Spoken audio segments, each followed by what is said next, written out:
గోదాదేవి చరిత్ర.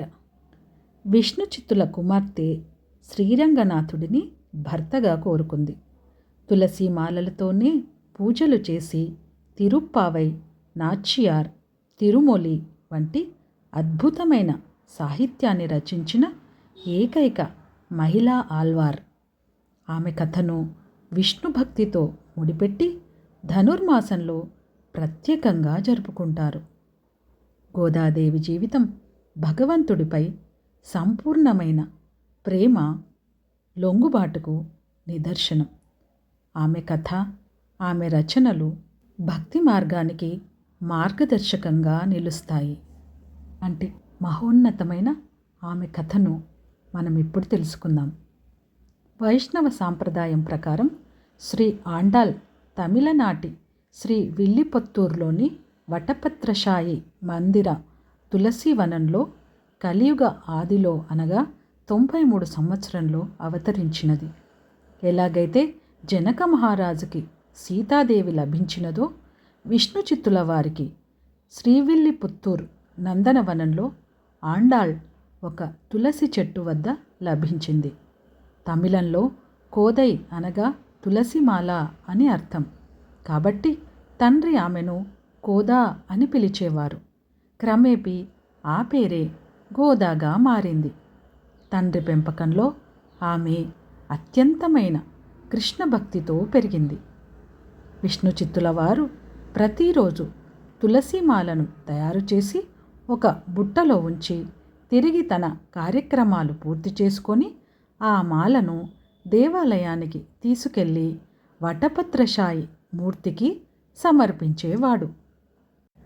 తండ్రి గారికి తెలియకుండా ఆమె రోజూ ఆ మాలను ధరించి తాను భగవంతుణ్ణి వివాహం ఆడటానికి సరిపోవునా అని అద్దంలో చూసుకుని మురిసేది. కొద్ది రోజులకు తండ్రి గారి ఆ మాలలో ఒక వెంట్రుక కనిపించగా గోదా ఆ మాలను ధరించినదని గమనించి ఆమెను కోపించి తనచే ఇన్ని రోజులు తప్పు జరిగిందని భావించి ఆ మాలను భగవంతునికి సమర్పించలేదు. ఆశ్చర్యంగా ఆ రోజు స్వప్నంలో స్వామి కనిపించి ఈరోజు తులసిమాలను ఎందుకు సమర్పించలేదని అడుగుతారు. తనకు భక్తులు తాకిన బహుమతులంటే ఇష్టమని చెబుతారు. ఒక్కసారిగా విష్ణుచిత్తుల వారు గోదా ఒక కారణ జన్మురాలని గమనించి నీవు మమ్మల్ని కాపాడటానికి వచ్చినావమ్మా అంటూ ఆండాళ్ళని పిలవటం మొదలుపెట్టాడు. ఆండాల్ అంటే కాపాడటానికి వచ్చినది అని అర్థం. అప్పటి నుంచి ప్రతిరోజు ఆండాల్ ధరించిన తులసిమాలనే స్వామికి సమర్పించేవాడు. గోదాదేవికి పెళ్లి వయసు రాగానే తండ్రి వరునికై చింతించెను. కానీ ఆమె కృష్ణుణ్ణి మాత్రమే వివాహమాడుతానని పంతంతో చెప్పెను. కానీ తండ్రి గారు కృష్ణుడుండేది ద్వాపరంలో, నందగోకులమనే ప్రాంతమని, చాలా దూరము, కాలము కూడా వేరు అని చెప్పెను. తాను కృష్ణుణ్ణి కేవలం అర్చామూర్తిగానే చూడవచ్చునని చెప్పెను. తండ్రి గారు వివిధ దివ్యక్షేత్రాలలోని ఆయా మూర్తుల కళ్యాణ గుణగణాలను కీర్తించెను. తద్వారా గోదాదేవి శ్రీరంగంలో వేంచేసి ఉన్న రంగనాయకులని వరునిగా తలచెను. శ్రీరంగనాథుని వివాహమాడుటకై తాను తిరుప్పావై మరియు నాచియార్ తిరుమొన్ని అనే దివ్య ప్రబంధాలను పాడెను. విష్ణుచిత్తుల వారికి శ్రీరంగనాథుల వారు మళ్ళీ స్వప్నంలో కనిపించి నీ కుమార్తెను తనకిచ్చి వివాహం చేయడానికి చింతించవద్దని చెప్పెను. ఆమె ఎవరో కాదు, భూదేవేనని చెప్పెను.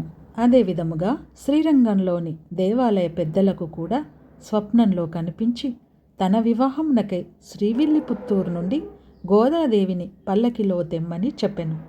తద్వారా రాజు వల్లభదేవునితో పాటు అందరూ కలిసి గోదాదేవిని రంగనాథుని వద్దకు తెచ్చిరి. ఆమె ఆ రంగనాథుణ్ణి వివాహమాడి సన్నిధిలో కలిసిపోయినది. అలా నిష్కల్మష హృదయంతో తన హృదయాన్ని రంగనాథుడికి అర్పించుకుంటుంది గోదాదేవి.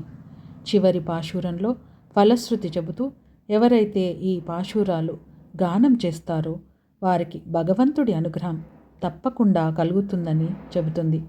ఆల్వారులు పాడిన నాలాయిర ప్రబంధంలో అంటే 4000 పాశురాలలో గోదాదేవి పాడిన 30 పాశురాలకు అతి విశిష్ట స్థానం ఉంది. మార్గళీ మాసంలో తిరుప్పావైలో ఉన్న మొత్తం 30 పాశురాలు రోజుకొకటి చొప్పున పారాయణం చేస్తారు.